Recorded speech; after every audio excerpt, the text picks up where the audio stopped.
What's up, y'all? Often we spend a lot of time planning for our future, savings, investing, and creating a legacy. But there's one simple detail that's often missed that can make or break all the planning that you've done.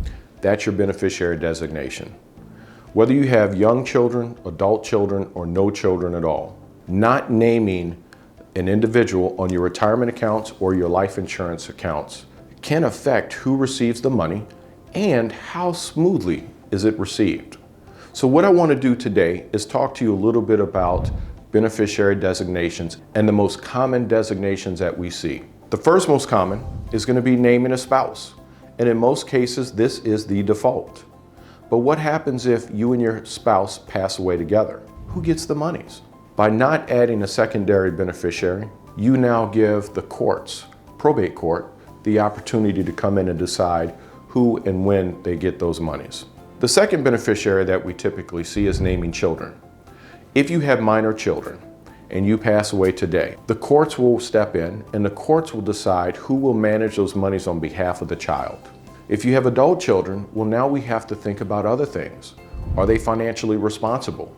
Are they going through a divorce? Are they going through creditor issues? If any of these may be the case, you may not want to leave those monies to that adult child. The third beneficiary designation that we typically see is naming either a parent, a sibling, or someone close to the family. But now you create an entirely different dynamic. What were to happen if you leave those monies to a parent and you have siblings that have children? You put that parent in a precarious situation because now, how do they only spend those monies on your child and not the other child? There's health issues that we have to now think about. There's also individuals get older. The fourth beneficiary designation that we typically see is naming a trust or an organization as a beneficiary. This may not be a bad way to go either.